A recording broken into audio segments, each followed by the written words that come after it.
नमस्कार, मैं छत्तीसगढ़ अखबार के YouTube चैनल इंडिया आजकल के स्टूडियो से सुनील कुमार। कुछ तकलीफ की खबरें हैं मोबाइल फ़ोन को लेकर। एक वक्त था जब मैंने पहली बार अपने घर पर टेलीफोन पाया, बहुत पुरानी बात है। बड़ा उत्साह था टेलीफोन आने का कि पहले लाकर किसी ने तार बिछा दिए थे, फिर किसी ने लाकर एक डिब्बा, डायल करने वाला डिब्बा था, वो रख दिया था। फिर एक बार बाहर से फ़ोन आया एक्सचेंज से, फिर टेलीफोन डायल करना शुरू हुआ। बड़ा उत्साह था उन दिनों, वरना पड़ोस के घर में हम जाते थे टेलीफोन पर बात करने के लिए। टेलीफोन इन दिनों रस्सी से बंधे रहता था, केबल से। इंसान खुले घूमते थे। अब टेलीफोन खुला हो गया है, बेतार हो गया है। कोई टेलीफोन में केबल नहीं है, कुछ नहीं है, छोटा सा मोबाइल फ़ोन जेब में रहता है। इंसान बंध गए हैं उससे। एक समय टेलीफोन बंधे रहता था, इंसान आज़ाद रहते थे। आज टेलीफोन आज़ाद है, इंसान उससे बंध गए हैं। उसके असर से उबर नहीं पा रहे हैं। तरह तरह की आसपास कई तरह की घटनाएं हुई हैं, जिनको लेकर मैं ये बात कह रहा हूँ। एक घटना हुई छत्तीसगढ़ में अभी। SECL, south eastern cold limited, इसकी कोयला खदान है। कोयला खदान में कुछ अफसर भीतर गए हुए थे देखने के लिए, दौरा करने के लिए। एक अफसर थे उसमें, वो लगातार अपने मोबाइल फ़ोन पे जुटे हुए थे, शायद मोबाइल गेम खेल रहे थे कोई। वहाँ शायद SECL के ये नियम है कि खदान में जाकर मोबाइल फ़ोन का इस्तेमाल न करें, क्योंकि खदान हमेशा ही खतरनाक जगह रहती है। पानी आ गया वहाँ पर, बह गए उसमें अफसर। उनका ध्यान पूरा का पूरा मोबाइल पर था। मैं मजाक नहीं उड़ा रहा हूँ, मैं उनकी किसी खामी को नहीं गिना रहा हूँ। इस खामी का, गलती का, जितना बड़ा दाम उन्होंने चुकाया है, छोटा नहीं है ये दाम, बहुत बड़ा है। कौन सा ऐसा काम था, कौन सी ऐसी इमरजेंसी का संदेश था, कोई संदेश ऐसा रहता भी है इमरजेंसी का, 2 पल उसको देखकर छोड़ा जा सकता है। अफसर थे, जाहिर है कि बालिग थे, थोड़ा उम्र भी थी उनकी, जवान अधेड़ थे। इतनी बड़ी चूक हो गई, जिंदगी चली गई। छोटा हादसा इसको नहीं मानता मैं, बड़ा हादसा है ये। खुद मैं देखता हूँ, सुबह से रात तक मैं कम से कम घंटा 2 घंटा सड़कों पर रहता हूँ। देखकर मुझको हैरानी होती है। दोपहिया चलाने वाले, कोई इस गर्दन की तरफ तो कोई इस गर्दन की तरफ ऐसे मोड़कर फ़ोन को लगा लेते हैं ऐसा, और दोपहिया चलाते रहते हैं। मुझको लगता है उनको क्या दिख रहा होगा सामने। सिर तिरछा रहता है, आंखें तिरछी रहती है, क्या दिखता होगा। उनकी पूरी एकाग्रता मोबाइल फ़ोन की तरफ रहती है। दीन दुनिया से बेखबर हो जाते हैं, सामने दिखता भी नहीं होगा उनको। कई लोगों को देखता हूं मैं, एक हाथ से दोपहिया चलाते हैं, एक हाथ से मोबाइल फ़ोन ऐसा पकड़ लेते हैं, चलाते जाते हैं जैसे किसी सर्कस में चला रहे हों।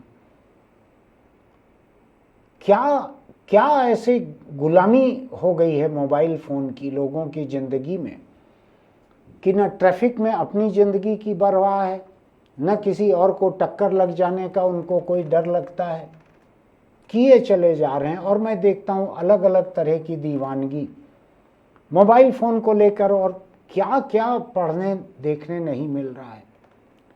बिलासपुर की घटना कल की बतला रहा हूँ मैं आपको, बहुत तकलीफ देह खबर है। 13 साल का बच्चा, 7वीं क्लास का छात्र, तबीयत उसकी ठीक नहीं थी, परसों रात की बात है। पिता से मोबाइल मांगा उसने। पिता ने कहा तुम्हारी तबीयत ठीक नहीं है, अभी सो जाओ।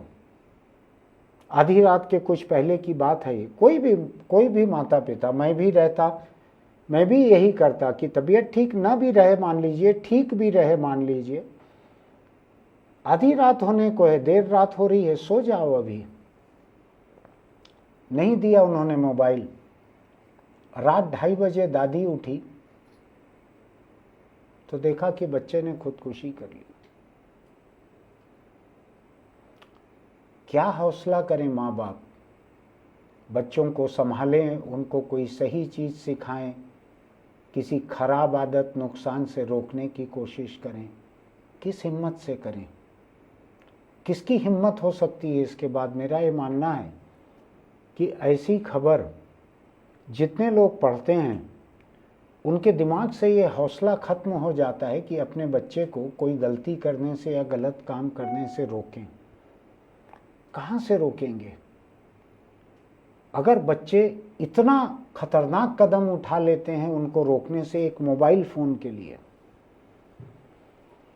बहुत ही खतरनाक नौबत है ये। 2 दिन पहले की बात मैं बतलाता हूँ आपको, पूना की। एक लड़का मोबाइल फ़ोन पर कोई गेम खेलता था। एक कुछ अर्सा पहले हिंदुस्तान में 1-2 ऐसे खतरनाक खेल सरकार ने बैन कर दिए थे, हटा दिए थे प्ले स्टोर वगैरह से। इसके पास कोई खेल था ऐसा जिसमें चुनौतियां थीं। 14 साल का लड़का था, 10वीं में पढ़ता था शायद। उसने स्केच वगैरह भी कुछ बनाए कि इस खेल की चुनौतियां क्या हैं। उस खेल की चुनौती में शायद ऊपर से कूद जाना था नीचे इमारत से। 14वीं मंजिल से कूद गया बच्चा, मर गया। 14वीं मंजिल से कूदने के बाद किसी के बचने की कोई गुंजाइश भी नहीं थी। ये मोबाइल फ़ोन और वीडियो गेम, मोबाइल पे जो मोबाइल फ़ोन का गेम है उसका नतीजा ये रहा। दूसरी बात, एक और तकलीफदेह घटना बतला रहा हूं। ये 2 दिन 3 दिन के भीतर की ही बता रहा हूं, मैं बहुत पुरानी घटनाओं पे नहीं जा रहा हूं। एक बच्चा अपने घर में सोया हुआ था, लड़का, छोटा सा नाबालिग लड़का, 10-12 साल का। छोटी सी बहन भी सोई हुई थी बगल में। उसको मोबाइल फ़ोन पर ब्लू फिल्में, पोर्न फिल्में देखने की आदत पड़ी हुई थी लड़के को। पोर्न फिल्मों में जिस तरह का विभत्स सेक्स दिखाया जाता है, छोटा सा लड़का था, स्कूल में कोई उसको देह शिक्षा, सेक्स शिक्षा कुछ हासिल नहीं होती। हिंदुस्तान में लोगों के मन में बड़ी नाराज़गी है इन चीज़ों के लिए, बगावत है लोगों के मन में, लाठी झंडे निकल जाते हैं अगर कोई बात करे बच्चों को स्कूल में पढ़ाने की। तो पढ़ने का, सेक्स के बारे में समझने का अकेला जरिया उसके पास शायद पोर्न फिल्में थी, जो बड़ी आसानी से मोबाइल फ़ोन पर कोई भी खोल लेते हैं। उस लड़के के दिमाग में, 10-12 साल का लड़का, उसके दिमाग में वही बैठा हुआ था, पोर्न फिल्में बैठी हुई थी। बगल में सोई हुई छोटी सी बहन 8 साल की थी शायद, उसके साथ उसने बलात्कार किया। उसने कहा कि मैं पिताजी को बता दूंगी ये बात, पिता को पता चल जाएगा तो क्या होगा। इससे डर के उस लड़के ने अपनी बहन को गला घोंट कर मार डाला। मुझको बोलते अच्छा नहीं लग रहा है, बड़ी तकलीफ की बात है, बड़ी हिंसा की बात है। शुरुआत कहाँ से हुई है? मोबाइल फ़ोन से। बच्चों के हाथ मोबाइल फ़ोन लग गए, उससे पोर्नो देखने लगे, पोर्नो देखते हुए दिमाग पे सेक्स सवार हो गया। सेक्स कैसा? प्राकृतिक सेक्स नहीं, हिंसक और क्रूर सेक्स जो कि रहता है पोर्नो फिल्मों में। छोटी सी बहन से बलात्कार किया, डर लगा कि पिता को पता लग जाएगा, गला घोंट कर मार डाला। गला घोंट कर मार डाला। जाके माँ और 2 बहन दूसरे कमरे में थे, उनको बताया। किसी भी माँ के मन में आता है कि बेटी तो चली गई, अब बेटा और न चले जाए इस जुर्म में। तो माँ और 2 बहनों ने कुछ इधर उधर किया चीज़ों को, कि कैसे सो रहे थे, कोई कहाँ सो रहा था, एक अलग सीन क्रिएट किया। आखिर में जाके डीएनए टेस्ट से ये पता लगा कि बलात्कार तो सगे भाई ने किया था। डीएनए टेस्ट से पता लगा, लाश के, लड़की की लाश के। माँ गिरफ्तार हुई, एक बालिग बहन गिरफ्तार हुई, एक नाबालिग बहन जो लड़के से बड़ी थी लेकिन नाबालिग थी, 17 बरस की थी। उसको और इस लड़के को सुधार गृह भेजा गया। अब परिवार की हालत आप सोचिए क्या हुई। माँ जेल में, बड़ी बहन जेल में, उससे छोटी बहन सुधार गृह में, बेटा सुधार गृह में, एक बहन लाश में तब्दील हो गई। एक मोबाइल फोन के असर से पूरा परिवार खत्म हो गया। इससे बुरा और क्या खत्म होगा कोई परिवार। मैं सुनता हूं तो रूह कांप जाती है। कैसे किया जाए। जिस बिलासपुर की बात बता रहा हूं मैं कि परसों रात को वहां पे एक बच्चे ने खुदकुशी कर ली। ऐसी, मैं ज़्यादा ब्यौरा देना नहीं चाहता, कर ली खुदकुशी। मैं भी उसको देख रहा था तो समाचारों में ये जिक्र है कि 1 साल या 2 साल पहले इसी बिलासपुर में एक और नाबालिग बच्चे ने ऐसा ही किया था, मोबाइल फ़ोन न मिलने पे, उसी शहर में। छत्तीसगढ़ में ही देखता हूँ मैं, दूसरे कई शहरों में अलग अलग समय पे इस तरह की चीज़ हुई है। मोबाइल फ़ोन नहीं मिला तो खुदकुशी कर ली। ये अफसर, इनको मोबाइल फ़ोन मिला तो आती हुई बाढ़ की तरफ ध्यान नहीं गया, जान चली गई, उन्हीं का नुकसान होगा। क्या किया जाए इस मोबाइल फ़ोन का। बहुत खतरनाक नौबत है ये। बहुत सारे ऐसे परिवार हैं, किसी ने माँ बाप से कहा कि मुझको एक मोबाइल फ़ोन चाहिए, खेलने के लिए नहीं, पूरे से चाहिए खुद के लिए। माँ बाप नहीं खरीद सके, हर किसी के बस में नहीं रहता है। मेरे आसपास के लोग हैं, उनका फ़ोन ख़राब हो जाता है, कुछ लोग नहीं खरीद पाते हैं। कुछ लोग बाज़ार जाके कोई सेकेंड हैंड छोटा सा फ़ोन खरीदते हैं। बच्चों को सेकेंड हैंड छोटा सा फ़ोन नहीं चाहिए, उनको इंटरनेट वीडियो गेम वाला फ़ोन चाहिए। हर माँ बाप नहीं खरीद पाते हैं इसको। जगह जगह कई बच्चे अपनी ज़िंदगियां दे रहे हैं इसमें। इतनी घटनाएं हो रही है मोबाइल फ़ोन को लेकर। ये फ़ोन जो हमारी ज़िंदगी में एक समय ऐसा था कि हम फ़ोन उठाते थे, डायल भी नहीं था उस समय, तो टेलीफोन एक्सचेंज में एक ऑपरेटर फ़ोन उठाते थे, वो पूछते थे किस नंबर पर फ़ोन लगाना है, फिर हम बताते थे तो वो उस नंबर से कॉल कनेक्ट करके हमको देते थे कॉल। फिर हम बात करते थे, शायद 3 मिनट की समय सीमा थी, 3 मिनट के बाद वो सेकंड कॉल गिनाती थी, ऐसा कुछ था। वहाँ से मैंने इस्तेमाल चालू किया था टेलीफोन का। अब तो मुझको लगता है रात तक मेरी खुद की, मैं अखबार के काम की वजह से अधिक होता है, शौक की वजह से कम होता है, आंखें सूखने लगती है, आंखें सूखने लगती है इस स्क्रीन देख देख कर, मोबाइल फ़ोन की स्क्रीन, लैपटॉप की स्क्रीन देख देख कर। ये नौबत आ गई है। मोबाइल फ़ोन के इस कदर गुलाम हो गए हैं। मेरे आसपास के कुछ लोग हफ्ते में 1 दिन या महीने में 2 दिन, या उन्होंने दिन तय कर रखा है कि फलाने दिन वो मोबाइल को छुएंगे भी नहीं। वो इसको डिटॉक्स कहते हैं, यानी जो जहरीलापन शरीर में घुस गया है उससे मुक्ति पाना, उससे छुटकारा पाना उस जहरीलेपन से।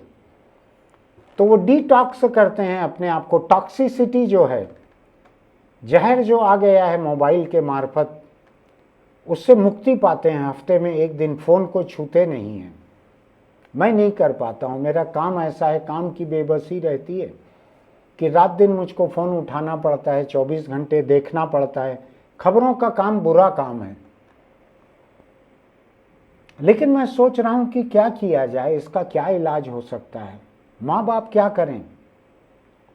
एक घटना ऐसी होती है, मुझको लगता है लाखों माँ बाप हौसला छोड़ देते होंगे बच्चों को रोकने टोकने का। लोग दुनिया जीत के आ जाते हैं, मेरे सहित दुनिया भर में प्रवचन दे देते हैं, दुनिया भर में सुधार की बात कर देते हैं, लेकिन जब अपने घर में पहुंचते हैं, अपने परिवार के लोगों को समझाना पड़ता है, कमज़ोर पड़ जाते हैं, अपने परिवार के साथ कड़ाई नहीं बरत पाते हैं, कड़वी बात नहीं बोल पाते हैं। मैं खुद भुगतता हूँ इस बात को।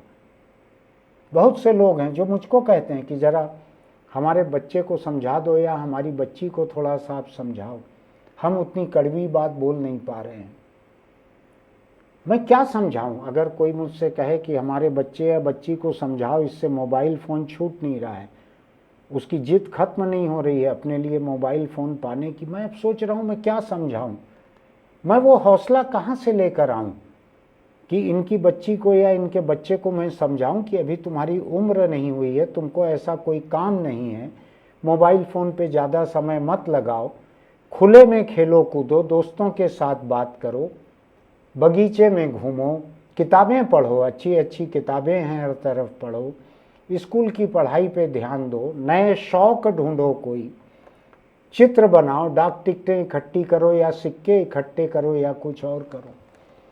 किस हिम्मत से कहूँ मैं, आज मैं किसी के बच्चे को समझाऊं, कल उनके बच्चे कोई गलत फैसला कर लें और ख़तरनाक कदम उठा दें, क्या हो सकता है। मैंने एक दो मनोचिकित्सकों से, मनोपरामर्शदाताओं से इस बारे में बात की।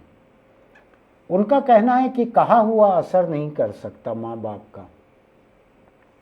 माँ बाप को मिसाल ही पेश करनी पड़ेगी, अपने फ़ोन को अलग रखना पड़ेगा, बच्चों से बात करते हुए फ़ोन को अलग रखना पड़ेगा, उनकी पढ़ाई लिखाई के समय अलग रखना पड़ेगा। आपके बहुत ज़रूरी काम है तो उनको बता के कि मुझको ऑफिस का या दुकान का या कारोबार का काम है, ज़रा सा इस्तेमाल करें और रख दें। आपको ये मिसाल पेश करनी पड़ेगी कि मोबाइल के बिना भी जिंदा रह सकते हैं। एक वीडियो अभी आया सोशल मीडिया पर, एक महिला टेबल पर 4-5 प्लेट में खाना लगा के बैठी है और परिवार के बेटा बेटी, उस महिला का पति, ये आ रहे हैं, एक ट्रे रखी है, उसमें अपना मोबाइल फ़ोन रखते हैं, तो महिला एक प्लेट उठा के खाना दे रही है उनको कि जाओ खाओ। आखिरी में पति एक मोबाइल फ़ोन रखता है तो पत्नी इशारा करती है कि दूसरा मोबाइल फ़ोन भी रखो, तो जेब से निकाल के दूसरा फ़ोन रखता है, तब उसको खाना मिलता है। ये एक घर का अनुशासन है कि आप मोबाइल फ़ोन को रख दोगे यहाँ तो आपको खाना मिलेगा। कई रेस्टोरेंट ऐसे हैं जिसमें वेटर ट्रे लेके आते हैं, जितने लोग टेबल पे बैठे हैं खाने के लिए उनको कहा जाता है अपने मोबाइल फ़ोन इसमें रख दीजिए, उसको ले जाके काउंटर पे कहीं सुरक्षित रख देते हैं, अच्छे से चैन से खाओ। दुनिया के कई कॉफ़ी शॉप ऐसे मुझको दिखते हैं, कैफ़े, जहाँ बोर्ड लिखा रहता है ऐसा कि यहाँ वाईफाई नहीं है। इस तरह से जाहिर करो कि आप 50 साल पहले की दुनिया में हो, आपस में बात करो, वाईफाई नहीं है, आपस में बात करो, ये सुझाया जाता है। लेकिन जो बच्चे स्कूल में या मोहल्ले में दूसरे बच्चों को अपना खुद का मोबाइल रखते देखते हैं, मोबाइल पर खोलते देखते हैं, सोशल मीडिया पर रील बनाकर डालते देखते हैं, तरह तरह के फैशन की फ़ोटो खींच के वहाँ डालते देखते हैं, उन बच्चों को कैसे समझाया जाए। आसान नहीं है ये काम, बहुत मुश्किल है। मेरा ये कहना है कि दुनिया के कई देशों ने फेसबुक, इंस्टाग्राम, टिकटॉक, जहाँ पे जो है उनके ऊपर शर्तें ला दी हैं कि आप कम उम्र के बच्चों का अकाउंट ना खोलें। 13 साल, 14 साल, 16 साल से अधिक बच्चों का जब अकाउंट खोला जाता है, उसके ऊपर भी शर्तें लगाई है कि इस तरह की फ़ोटो, इस तरह की फिल्म, इस तरह का वीडियो उसमें पोस्ट ना किया जाए। बच्चों की खास हिफाजत के लिए दुनिया के सभ्य और विकसित देशों की सरकारें बहुत कुछ कर रही हैं। मुझको लगता है हिंदुस्तान अपने आप के विकसित होने का दावा करता है। यहाँ की सरकार को 2-3 तरह की चीज़ें करनी चाहिए। नाबालिग बच्चों के मोबाइल फ़ोन कर उन पे माँ बाप का नियंत्रण रहना चाहिए कि माँ बाप किसी तरह से देख सकें कि उनके बच्चे अपने मोबाइल पर क्या कर रहे हैं, क्या नहीं कर रहे हैं। ये निजता का हनन रहेगा। किस हद तक किया जा सकता है, जो बाल मनोविज्ञान के विशेषज्ञ हैं, समाजशास्त्री हैं, उनसे सलाह करके भारत सरकार को ऐसी एक नीति बनानी चाहिए कि नाबालिग बच्चों को फ़ोन देते समय माँ बाप उन टेलीफोन पर कई तरह की सेटिंग कर सकें, उस सेटिंग को लॉक कर सकें ताकि बच्चे जो हैं उस सेटिंग को बदल ना सकें। हो सकता है उसमें पोर्नो वेबसाइट ब्लॉक हो जाए, उसमें एडल्ट वेबसाइट का एक अलग कैटेगरी रहे, हो सकता है उसमें कुछ तरह के सोशल मीडिया अकाउंट पे रोक रहे, हो सकता है उसमें बदन दिखाने वाले फ़ोटो और वीडियो पे रोक रहे, हो सकता है उसमें कुछ शब्दों वाली चैट के ऊपर रोक लगे। मेरे पास अभी तुरंत इसका समाधान नहीं है, लेकिन मैं डरा सहमा हूं। छोटे छोटे बच्चे 5-5, 6-6 घंटे टीवी के सामने बैठे रहते हैं। कैसे रोक लगाई जाए, कैसे टीवी पर एक चाइल्ड लॉक लगाया जाए जो एक बच्चे को 30 मिनट से ज़्यादा न देखने दे टीवी। कैसे उस बच्चे की पसंदीदा वेबसाइट 24 घंटे में 30 मिनट से ज़्यादा न खुले। उस बच्चे को समझ में आ जाए कि 30 मिनट से ज़्यादा वो नहीं देख सकते। मुझको लगता है कि पूरे देश में इस पे एक चर्चा होनी चाहिए। सरकार को बाल मनोविज्ञान के जानकार लोगों से बात करनी चाहिए। संसद में और विधानसभाओं में इस पे चर्चा होनी चाहिए। केंद्र सरकार और राज्य सरकारों को ये देखना चाहिए कि अपने अपने अधिकार क्षेत्र में वो क्या कर सकते हैं। ब्रिटेन जैसा देश स्कूलों में मोबाइल फोन पर पूरी रोक लगाने जा रहा है या लग गई है। मुझको एकदम बारीक जानकारी याद नहीं है। मोबाइल फोन पे पूरी की पूरी रोक लगाई जा रही है, स्कूलों में आप लेके भी नहीं जा सकते। हिंदुस्तान में ऐसी रोक आमतौर पे नहीं है। बच्चे अधिक से अधिक बंद करके जेब में रख लेते हैं, कुछ करते हैं।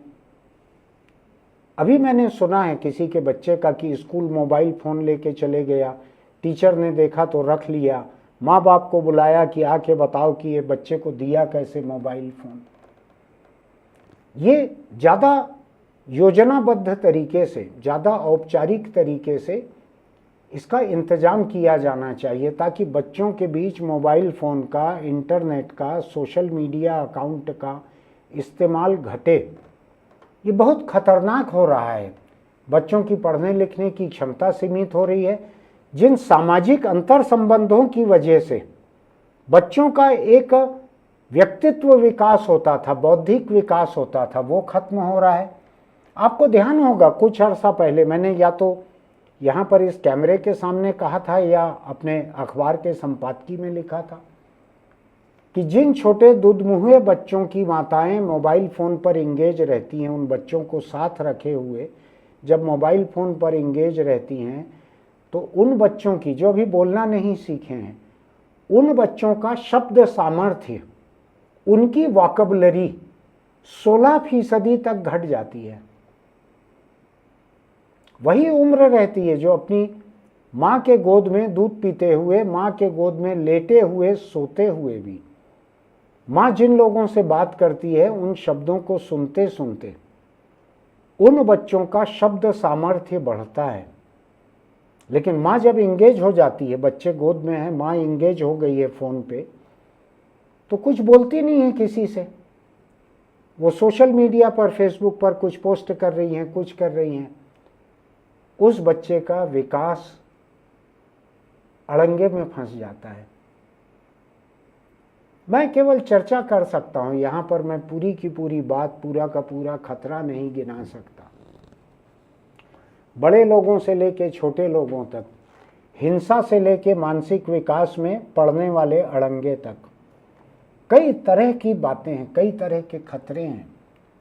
आंखें खराब होने का खतरा है, लर्निंग डिसेबिलिटी, सीखने की क्षमता प्रभावित होती है उससे। आप सोच के देखिएगा, और मैं आपसे कह रहा हूँ ये आसान नहीं है। मैं अपने घर पे नहीं कर पाता हूँ, मेरे घर में छोटा बच्चा है, मैं उसको नहीं रोक पाता हूँ। जब कोई खाली नहीं रहे, जब तमाम लोग अपने अपने काम करने में लगे हैं, वो टीवी या मोबाइल पर उलझ जाता है। किसी न किसी को बारी बारी से समय निकालना पड़ेगा बच्चों के लिए। आप बाहर लेके जा रहे हैं बगीचे में, अपना मोबाइल फ़ोन छोड़ जाइए। साथ रख रहे हैं तो उसको फ्लाइट मोड में डाल दीजिए, घंटी बंद कर दीजिए, निकालिए मत फ़ोन को जेब से। क्या कर सकते हैं सोचिए इस बारे में। ये बड़ा खतरा है। जिनको मोबाइल बच्चों को नहीं मिल रहा है वो खतरनाक काम कर रहे हैं, जिनको मोबाइल मिल रहा है वो खतरनाक खेल खेल रहे हैं और जान दे रहे हैं। जिनको मिल गया है मोबाइल और जो जान नहीं दे रहे हैं वो उस पर पोर्नो देख के छोटी बहन से रेप भी कर रहे हैं। ऐसी घटना आम नहीं है लेकिन हो रही है घटना। सोच के देखिए क्या कर सकते हैं। अपने आसपास के लोगों से चर्चा कीजिए कि मोबाइल से बच्चों को बचाने का क्या जरिया है, सोशल मीडिया से बच्चों को बचाने का क्या जरिया है। मुझको लगता है कि जब समाज के भीतर इस पे चर्चा बढ़ेगी तो हमारे जो निर्वाचित जनप्रतिनिधि हैं, जिनको लॉ मेकर कहा जाता है, कानून निर्माता, ऐसे विधायक और ऐसे सांसद, इनके ऊपर एक दबाव पड़ना चाहिए कि आप समाज के हित में, बच्चों के हित में, बड़ों के भी हित में, SECL के जो अफसर गुजर गए, बड़ों के भी हित में किस तरह से mobile phone, social media, internet, online, laptop, इसके ऊपर काबू कैसे पाया जा सकता है, इसको कम कैसे किया जा सकता है। सोच के देखिएगा, इस बारे में दोस्तों से चर्चा कीजिएगा। आपको मेरा ये एडिटोरियल अच्छा लगा होगा, इसको लाइक कीजिएगा, सब्सक्रिप्शन की हमारी बटन दबाइएगा, नोटिफिकेशन की बटन दबाइएगा, आपको एक संदेश मिल जाएगा। नीचे कमेंट बॉक्स में लिखिएगा कि आपका क्या कहना है इस बारे में। दोस्तों को ज़रूर लिंक इसका भेजिएगा। ये समस्या घर घर की है, जैसे कोई नाम है ना किसी फिल्म या सीरियल का, कहानी घर घर की, ऐसे ही ये समस्या घर घर की है। मोबाइल बेतार हो गया है। मोबाइल अब पुराने फ़ोन जैसा तार से जुड़ा हुआ नहीं है, लैंडलाइन जैसा। इंसान बंध गया है मोबाइल के साथ। सोच के देखिएगा। फिर मिलेंगे। चलते चलते एक छोटी सी नसीहत और, बीड़ी, सिगरेट, गुटखा, तम्बाकू का शौक़ अगर आप रखते हैं तो इसको छोड़ दीजिए, क्योंकि कैंसर जो है वो ऐसे शौकीन लोगों को खाने का शौक़ रखता है। थोड़ा मेरी भाषा कड़ी है, लेकिन मैं आपका शुभचिंतक हूँ, इसलिए कड़ी जुबान में बोल रहा हूँ। छत्तीसगढ़ में जितने कुल कैंसर मरीज हैं उसके 24% मुंह के कैंसर मरीज हैं, ओरल कैंसर के, जो 99% तंबाकू से हुआ रहता है। अब जाके देखिए किसी कैंसर अस्पताल में, पूरा जबड़ा काट के निकाल देना पड़ता है, बदन में कहीं और से हड्डी काट के जबड़ा बनाते हैं। ये भी तब जब 10-20-25 लाख का खर्च करने की आपकी क्षमता हो। गाल काट देते हैं, गला काट देते हैं, लोग गमछे से मुंह बांध के रहते हैं, लगातार लार बहते रहती है। जीते जी मरे हुए से ज़्यादा बुरी हालत में आ जाते हैं तंबाकू की वजह से। इसको छोड़ दीजिए, अपने परिवार पर एहसान कीजिए, सरकार पर भी एहसान कीजिए जो कि कैंसर अस्पतालों और इलाज पर बहुत खर्च करती है। फिर मिलेंगे।